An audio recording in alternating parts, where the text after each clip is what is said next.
Williams to inbound. Simpson with it for the lead. Oh! 1.7. Long shot, good as it goes. Colorado wins. The Buffaloes have won.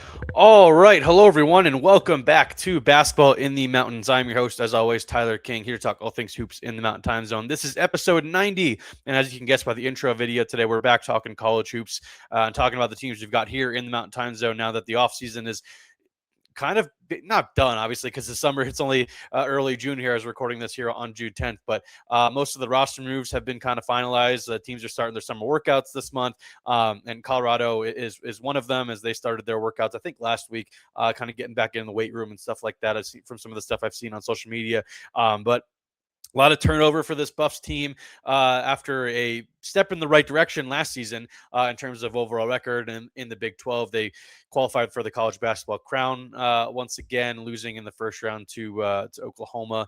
It was an interesting season for the Buffs. It was a very young team, but a lot of the guys that were the top guys in the roster that were very promising left the program. So we'll talk about all of that. We'll talk about the four guys they were able to retain, and obviously the handful of newcomers that they'll have coming into the program this year, as well as some of the coaching changes, as well as we saw a little bit this offseason, as it's going to be a little bit of a new look show, I think, in Boulder. Obviously, Tad Boyle's been running this for 15 plus years now, so he knows what he's doing, and he's got his staff in place. But like I said, it's a new roster, a couple of different changes on the coaching staff as well. And to help me break it all down, as always, when we're talking about the Buffs, is Oliver Hayes from BuffStampede. Oliver, how you doing?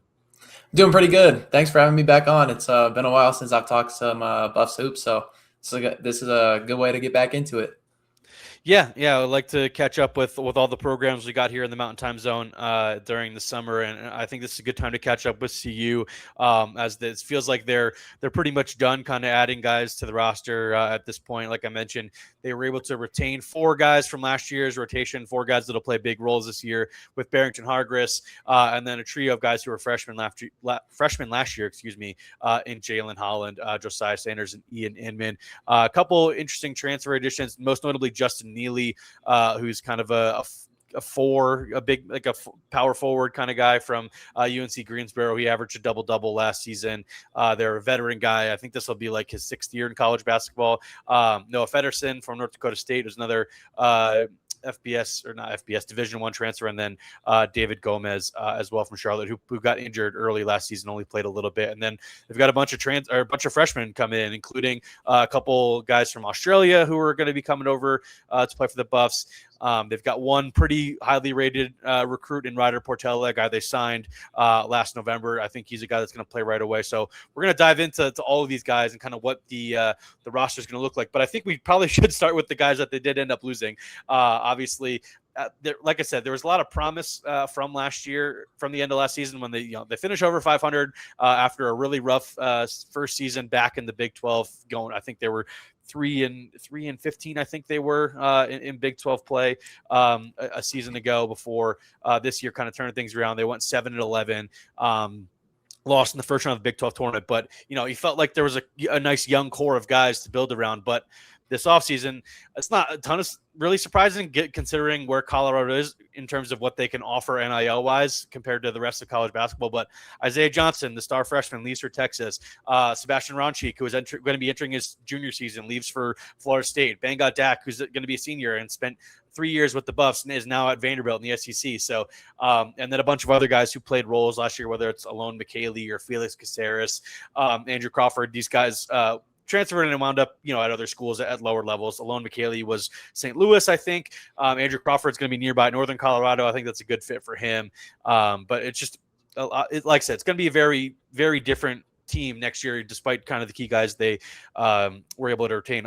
Obviously, we probably have to start with Isaiah Johnson. Like, where were you? I mean, this has been months now that he left. Like, this was the end of March. That he obviously didn't play with the team in the college basketball crown, so this was shortly after the Big 12 tournament that he announced he was leaving. Just how surprised were you that Isaiah left? And we can talk about Sebastian and Bangot as well. I think those guys are less surprising than Isaiah, but Isaiah is part of a really big portal class that Texas was able to land. Like, just kind of take me through what it was like for you covering this portal class so far and seeing these guys leave after, like I said, a pretty promising season for the Buffs as a whole.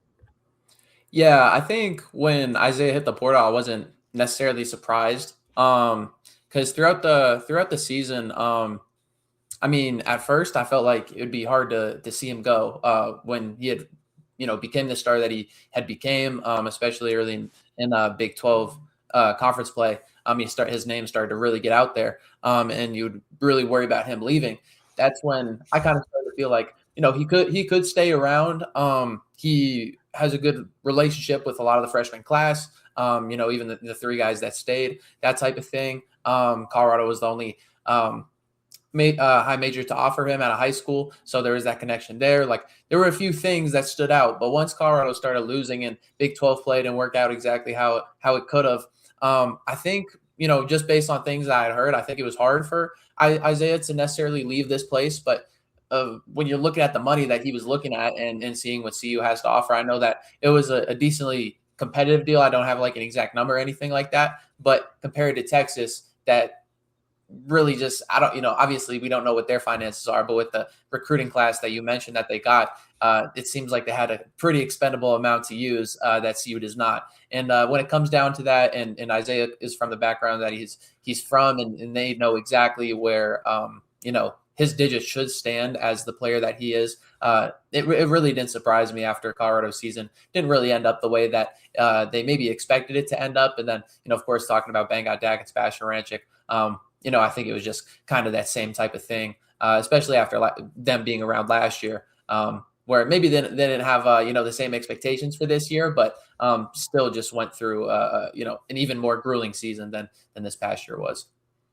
Yeah, the Isaiah situation was interesting because every time I talked to him, during the season, I would ask him pretty frank, like, how much do you enjoy being at CU? Like, do you envision yourself as part of the future here? And every time, he's a polished kid. Like, he's been around pros for the majority of his life. Like, he knows how to say the right things. But it seemed like he was really, like you said, enjoying being part of CU. He was really close with this freshman class. They were all pretty committed to wanting to build something at CU, but it just seemed like Isaiah, maybe there was some interest in trying to get him to a blue blood program, after the season, should really more like elevate his status more than chase a paycheck, because obviously money didn't seem like an issue for him or something he was overly concerned with. It's about, furthering his development and trying to get to the NBA and try to get to the next level, because that's obviously what his goal was. So I was just kind of surprised to see him wind up at Texas of all places, because obviously Colorado has a great history of developing guards and getting them to the league. But, if Isaiah wound up at a place like in Arizona or a UCLA, I think that would have been okay, you kind of see where he's coming from there. But the Texas situation, I think, was interesting because, it did seem like more of a money thing. Even though, like you said, I had heard this as well, that CU had put together a pretty competitive offer to Isaiah to keep him around. And like I said, his decision to leave did not appear to be about money, at least from the start. And maybe it still wasn't. I don't want to speak for him and his representation, but it just kind of felt like he would wind up more at a blue blood after leaving CU at a place that could elevate his status. And SEC is certainly going to do that. It's a great basketball conference. It's probably deeper than the Big 12, but I still like the Big 12 the most out of any conference in the country. So just a little bit interesting there. Like you said, Sebastian Rancik, Bangot, like I mentioned this as well. Like, I wasn't surprised to see either of those guys leave. I thought Bangot might stick it out, just having been at CU for 3 years, wanting to finish out his career with the Buffs and build something and try to get back to the tournament. He played very briefly on the team that made the tournament when he was a freshman. He was kind of the 8th guy on a 7-man rotation, but I thought he would want to get back there next year with this group, but unfortunately not for CU. So just we'll talk about the returners now. Obviously getting Barrington Hargis, he was the first one to be announced that he was coming back for his senior season, and then you've got the three freshmen as well that are joining him and returning. Just what sticks out to you about this quartet of guys, and obviously Barrington at the forefront of it, wanting to be kind of the leader of this group going into next season? Yeah, well, I mean, starting with Barrington, I've gotten to know a lot more about him. Just I've reached out to his father and one of his mentors growing up. I'm writing a big story about him, and so I've gotten to know more about where he's coming from and his decisions to stay. And I just know that based on talking to some of the people in his life and getting to know him this past year and seeing how professional he is, but also how honest he is in terms of being accountable and whatnot. It really came down to his commitment to Colorado and wanting to find a good place that suited him. And I think when he gave his word a year ago, that of course, yeah, sure, there's money involved. You're going to want to be paid for what you're doing, but at the end of the day, like, he gave his word to Colorado and he wants to stick it out. That's what he's about. And so I know Colorado has the plans of eventually doubling the spending for men's basketball, but just seeing that type of approach from Barrington Hargis and his family, that word is and commitment is so big to him, and that he's going to become a leader this next season, I think is really going to be huge after seeing what he was able to do last year, where maybe his leadership didn't stand out as much, but I don't think Isaiah Johnson would necessarily have as good of a year that he had if he was playing at another school that didn't have a Barrington Hargis that's not turning the ball over and running the offense when Isaiah isn't necessarily being able to get things going. Because there were times where Isaiah would be cold for a stretch, and then all of a sudden he would just be able to turn it on, and the ball's in his hands, and now he's showing out. And when he was cold, Barrington, that's when he's kind of leveling the offense. So, seeing what he did in the Oklahoma game, in the Crown, going for 30, kind of going vintage Barrington at UC Riverside, I think that brings some good hope. And, with the three returning freshmen, they all have tools that you can rely on. Ian Inman, he's known for his 3-point shooting ability. That's not going to go anywhere. And then Jalen Holland and Josiah Sanders both got the athletic ability that you can ride on and see how you can expand, especially when those guys both have 4-star ratings coming out of high school and offer tools at that level, at the prep level, that made them so intriguing as freshmen that maybe they can unlock further now as sophomores. I think this group that they returned is pretty much as good as they can ask for outside of losing the big three. Yeah, I think Barrington's in for a big season next year. I was super impressed with him all year long. Like, obviously Isaiah Johnson was kind of getting the headlines throughout the season, and he deserved it. Like, he was playing way above what anybody really expected from him as a freshman, at least coming in. Like you said, he was probably the least heralded of the freshman class that they brought in last year, and he is immediately kind of the best player right away. But Barrington was right there in terms of averaging just under 15 points per game. He led the team in assists. Shot over 48% from three on the season. And obviously he's got good touch from the free throw line.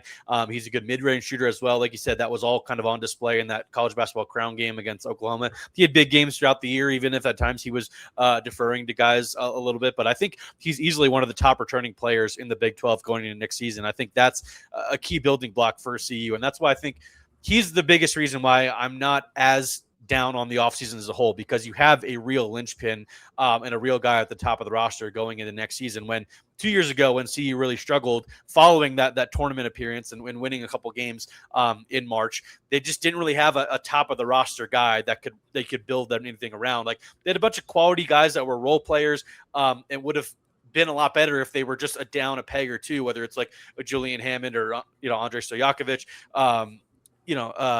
just these guys that were on the team that were just asked to do a little bit too much. And I think Barrington is a guy that can take on even more than he did at times last season. So I think that's a real building block, like I said, and one of the key players coming back to the Big 12 next season. But of these freshmen, who do you think has the chance to take maybe the biggest leap going into year two? Obviously, Jalen Holland started a lot last year.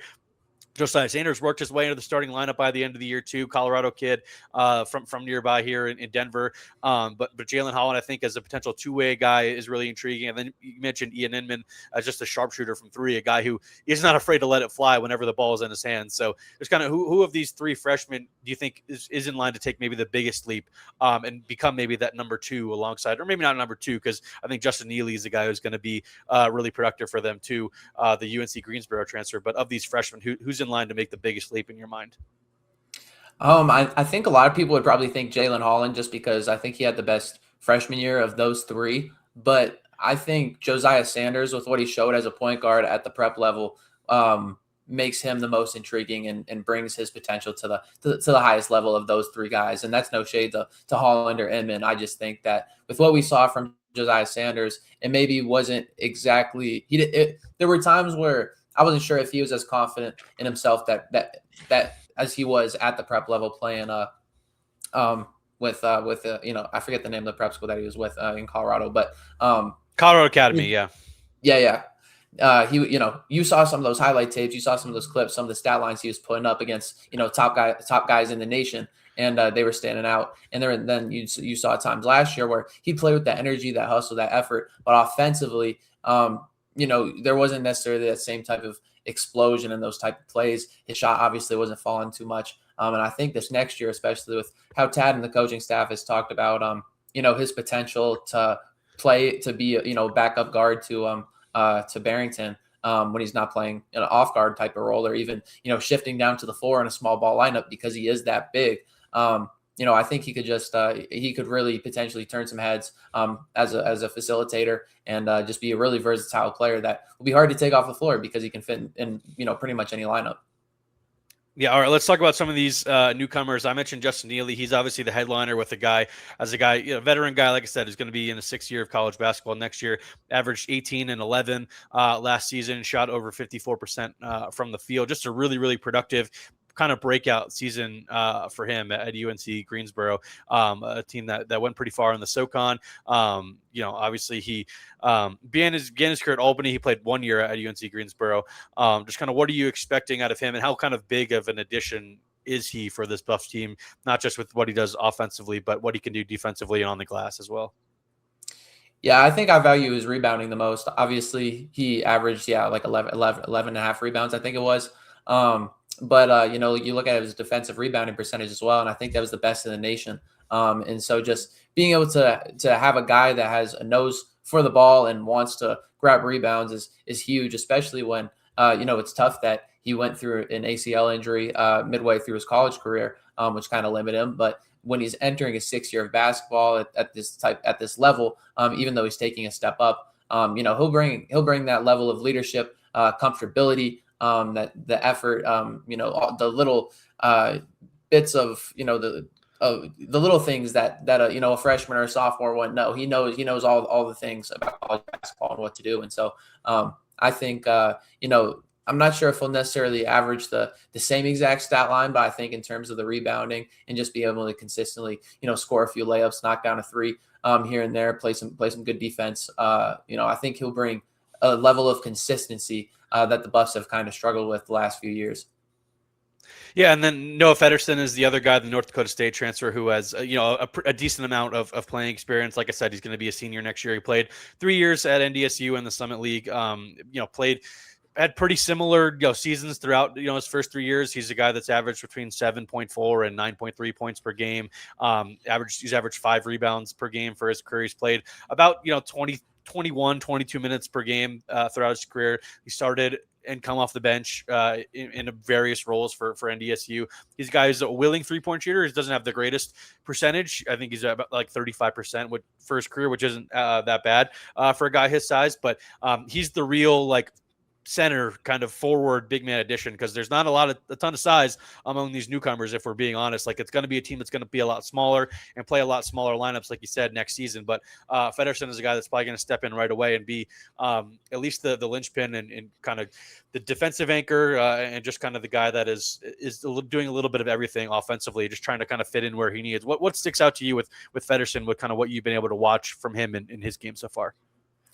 So far, just his mobility and his the fluidness within his game. You can see it on the offensive end a little bit with his jump shot, his shooting mechanics look smooth. When he catches the ball on the perimeter, he has a decent first step, and plays differently than maybe a traditional big would, even though he still is capable in the post. But looking at the defensive side, where it's probably going to have more of his value, and on the glass, I felt like there were a lot of times last year where they couldn't switch guys or in pick and rolls, or play certain types of ball screen coverages that they wanted to against some of these really talented teams that had a solid guard and a solid big. And I think with Federson, I think he's either 235, 245. He's not, that's a good weight, but he's not the heaviest. There may be times where he gets pushed around by a premier big, but I think the biggest thing is just the fact that he seems to be able to cover a lot of ground. He seems to have active hands. Seems to have a decent vertical ability, and I think just with those tools and the ability to play multiple coverages and be within a program for 3 years and now transfer that to another level. I think he'll be solid on the defensive end and really clean up some things that the Buffs weren't able to, just didn't have the personnel to do last year on the defensive side. Obviously, the other transfer is David Gomez from Charlotte. He's originally from Spain. He's played. He played overseas, obviously, with the under 20 national team a little bit before coming over and playing college basketball. I think he's an interesting guy. Like I said, he only played a couple of games last year before an injury kind of ended his season. I think Tad Boyle said he had foot surgery. So like you said, it's been a recovery. He's just trying to get him back. But he's another big guy. I think 6'9", 7'3" wingspan. Like, he's an intriguing guy. Obviously, there's not a ton of tape, out on him, and he's kind of played sparingly at times throughout the last couple of years, whether it's internationally or with kind of a club team or in college this past year. Just kind of what sticks out to you about him, because it feels like he's going to have to be a guy that's going to have to play this year for the Buffs right away. He seems comfortable. I know a lot of these, I feel like, I don't know, I don't want to necessarily generalize, but a lot of these European guys that you see are maybe not the most athletic, putting on crazy highlights, but they play at a good pace. They're comfortable. They know, how to get to their spots and things like that. And I think with Gomez and his length, he's not necessarily getting, with rebounding and defense, he's not necessarily jumping out of the gym to swat shots or grab rebounds or anything like that. But he knows where to be on the floor. And with that 7'3" wingspan that you mentioned, he's able to tip rebounds, grab a lot of rebounds, block shots. But that wingspan doesn't alter his jump shot too much. He's able to pick and pop, but still has the size to be able to short roll with a nice touch and play a little bit inside. And like you said, there's not a lot of tape on him, but at the same time, that might be a good thing for the Colorado Buffaloes, because from what Tad told me, that there was a connection between the Charlotte coach and Nate Tomlinson that was able to kind of make that this recruitment work, and that other coaches didn't have. And if there was more tape on this dude, the Charlotte head coach was thinking that Gomez was going to be one of the best guys last year, at least from what Tad told me. And so just with that bit of information, that gives me a decent amount of optimism, along with some of the tools that he has that seem pretty intriguing. And among these freshmen here, before we wrap up the show, by just kind of getting into what fans should expect from the team going into next season and kind of what the future holds. Who sticks out to you among the freshmen? Obviously, Ryder Portello, like I said, is a 4-star recruit out of the Phoenix area. They added a pair of Australian guys with Gok Malawal and Alex Dickerson. One's a forward, one's a guard. Amir Jones is a Southern California guard, another one of these under-recruited guys that the Buffs seem to always be able to find and develop. And just a couple other guys that maybe a little bit more are development kind of pieces for the Buffs going into next season. Just who kind of sticks out to you among these young guys? Because there's, like I said, going to be 6 or 7 freshmen on this roster next season. Yeah, I feel like, unfortunately, I've kind of said a lot this podcast outside of Barrington Hargress. A lot of these guys, really have just will kind of bring the consistency. And that is a little worrisome when you think about, the team that we talked about, 2 years ago, where you talked about, all the role players that were there, not bad players, but no one that could really lead the charge except for Barrington Hargress. And so, from this freshman group, I'm not necessarily looking at this class and thinking that someone is going to stand out and necessarily make their mark. But at the same time, I don't think that there's, of the 4 guys you mentioned, Amir Jones, he's a little under the radar, but between Portella and the 2 Australian dudes, I think that their floor is pretty high for freshmen, especially from the Australian guys who have, both have NBL 1 experience, but Gotch Malwal, even though he didn't play much for the Sydney Kings, was practicing with the Sydney Kings day in and day out as they went on to win, the finals over there in the NBL, and, practicing against ex-NBA guys, grown men day in and day out does a lot for Malwal. And, there's times where his skill set seems a little raw, but he has a great body. He seems athletic, a great motor. Dickinson, he seems quite polished, seems to be able to do a lot at 6'4", and as a point guard. And I think he has a potential to have a decent freshman season. And while I'm not sure if Portello would show out, he will play great defense. He will hustle. He will rebound. I think he would be more on path to have a season similar to what we saw from Josiah Sanders and Jalen Holland last year. All right, I wanted to wrap up the episode today by just kind of getting your take, Oliver, on where this Buffs program is kind of going forward and kind of what the future is, because obviously it's an interesting offseason for the program. Like I said, from a fan's perspective, I'm sure it's a disappointing one when you lose guys like Isaiah Johnson, Sebastian Rancik, Bangot to the SEC or the ACC in Sebi's case, and not really having a big name transfer kind of come in or have this huge. I mean, it's a big in terms of size freshman class, but like I said, only Ryder Portella was a guy that was really kind of highly sought after, and he was the lone guy that they really had signed and were really planning on having part of the class last year, kind of in the early signing period. And it's a transfer portal class that ranks near the bottom of the Big 12. It doesn't have, whether it's Arizona State or Houston, even like West Virginia and Cincinnati have brought in some interesting players, and Kansas is obviously dominating in the high school space. BYU has done well with high school recruiting recently as well. Obviously, Arizona. It just feels like CU is kind of, I'm not getting left behind, but it's just not nearly where it needs to be in terms of competing in the Big 12. And I kind of understand why fans might be a little bit down on the program. Just kind of what is your take on what the future of this program has? Because we don't know how much longer Tad Boyle is going to want to keep doing this. It seems like his energy hasn't lessened at all. Like, he's still really motivated to keep doing this, but he is a guy that at any point in the next couple of years could decide that he doesn't want to be a part of college basketball anymore because it's rapidly changing. He's an old school guy. It's just been a long ride for him in terms of being the CU coach, and maybe he feels like he's maxed out the potential. Where are you at with what the future holds for this program going forward in the next 4 or 5 years? I mean, I think it's really hard to say just with the state of what college basketball is at the moment. That's fair. With on any given day, a new court case could come about that can change, different rules and this and that and the third. But also, I know I was a freshman, going into my sophomore year when Cody Williams signed and then played for the Buffs, and it was my first year covering the Buffs, and I was kind of new in this space, but at least to me that seemed kind of unexpected.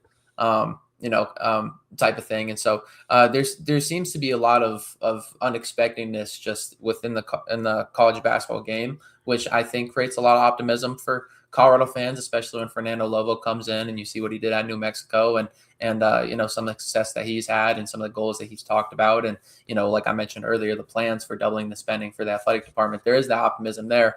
But I think when you look at, what this program has been able to do, there's been, a decent standard, but there hasn't been that, postseason success that people have wanted to go for, but wanted to see from this program. And of course, people get restless about that. And when you have a recruiting season, off season like this, it's definitely hard to get behind it when you've had two, seasons that are unlike the rest of Tad Boyle's 16 years and back-to-back years. I think there's a little bit of a strategy with going for these under-recruited guys. You look at Gomez, who had the injury. You look at, Neely, whose injury history and experience and playing at a lower level probably hurt his recruitment. Even a guy like Eric Jacobson, who the Buffs just signed, like he has an older brother at Purdue. He had a decent situation around him, but then he tore his ACL as a junior and then was shut down for his big recruiting summer. And so you have a lot of these guys. There seems to be a strategy there's the open potential for a decent year. But it really, for me, it just, at least this offseason's recruiting, failures, and you'll have to see. But I think it just comes down to not having Mike Rohn for this offseason. All of a sudden now it just comes down to Tomlinson and Bill Greer trying to figure things out. And obviously Greer has a lot of experience. Tomlinson was able to get some guys, but when you don't have Mike Rohn, who's been by Tad Boyle's side, who's been able to tap into the places that they've been able to tap into, I think that kind of threw off their game plan a little bit. And of course, you never knew when, don't know exactly when he decided that he was going to leave for Kansas City or when that all figured out. But I'm sure that obviously didn't help things. Yeah, you mentioned that. I forgot to bring that up actually. I wanted to with Mike Rohn leaving. Like I said, he had been with Tad Boyle as his lead assistant since the beginning. Like he came with him and joined his staff from the jump, back in 2010. So it had been a long time for these guys, and now obviously Mike's going to go, like you said, take a similar job at Kansas City. It's the same kind of job, so it's like a lateral move for him, but obviously. Getting to work for another one of his they're close friends. Him and Tad are both close with Mark Turgeon, who took the job at UMKC. So and like I said, that elevates Nate Tomlinson into a much bigger role, which isn't a surprise. Like I think when Nate came back last summer, it was under the assumption maybe that he would continue to elevate and maybe align himself potentially to take over for Tad whenever he does decide to leave and step aside. I think that would be a plan that Tad would support as well, just kind of given his history with Nate. So this is a big summer for Nate, big season for Nate in terms of him establishing himself as, like I said, one of the go-to recruiters for this program and a guy that is in charge and shapes how it looks on the court kind of as well in terms of how the style that they play. So it is an interesting kind of like transition a little bit, like you said, for this offseason with the roster changing a little bit more than they probably expected. And now some coaching staff changes as well. Just the program heading in a little bit, maybe into a different era, even though it is still Tad Boyle. They still have some key guys coming back. Like you can see what the future is going to look like if Nate Tomlinson maybe is the guy that takes over at some point, and kind of how they attack recruiting, whether that is him leaning into his Australia roots or his other connections, like you said, to kind of get under the radar guys, because that's kind of been this program's bread and butter for years now. And it seems like it's going to have to continue to that way, even if, like you said, they are committed to upping the resources, which is kind of just like the bare minimum for competing in today's day and age. They're still not going to be competing in or vying for some of the guys that other teams across the country are, but it feels like a little bit of a transition year. I'm sure you would agree a little bit maybe for this program. Yeah, I think so, especially when before the Roan move happened and things like that. Just talking to my sources and things, I was hearing some of the names that they were initially going after. Still under the radar, not names that I would, if I were to say them, that you'd be like, oh yeah, But when you look into their history and where they've been and just the things that just their background, they were better prospects than what Colorado brought in, and no shade to what Colorado brought in. But then you see where some of these guys then ended up seeing whether it's someone like St. John's or something like that. Like the Buffs had high hopes, I guess, for this offseason. And I think that just goes back and goes into the transition thing where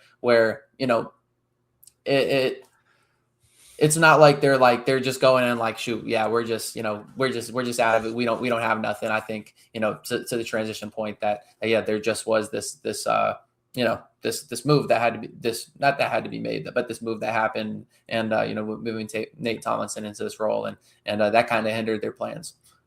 Is kind of how I see things. All right, man. I always appreciate you hopping on, giving the insight. Even as tuned in as I try to be with this Buffs program, no one is as tuned in as you are, and trying to stay up to date with all the comings and goings up there in Boulder with this men's basketball program. So have you back on, I'm sure, before the start of the season as we get ready for it in a couple months. It's going to come really quick. So have a good summer, man. And we always appreciate you hopping on. Hopefully I'll see you sometime soon. Yeah, we'll do. Appreciate you having me on. I'll see you soon, Tyler. All right, that'll do it for today's episode of Basketball in the Mountains. Thanks again to Oliver Hayes from BuffStampede for joining us today. This episode to talk all things Colorado. We'll be back later this month to talk about more of these programs here in the Mountain Time Zone and kind of how the rosters are shaping up. We did an episode on Colorado State last month with my friend Justin Michael from DMVR. So if you missed that one, make sure to check that out. And of course, you got the NBA draft coming up later this month too. We'll be all over that with the Utah Jazz picking at number 2. The Nuggets have a first-round pick. We'll see what the Suns end up doing as well if they trade into the first round or who they end up picking in the second round. Lots to talk about with the NBA offseason really underway here for all 3 of the teams here, at least in the Mountain Time Zone. The NBA Finals are going on. That's been fun. So appreciate all of you for listening today. Thanks again to Oliver Hayes for joining us. Make sure to subscribe wherever you're doing so, whether that's on Apple or Spotify, or if you prefer to watch on YouTube, make sure you're subscribed to the channel, leaving likes on all the videos, leaving comments. All that stuff is super appreciated by me and helps you grow the show. So like I said, thanks again to all of you for listening, and enjoy the week of basketball.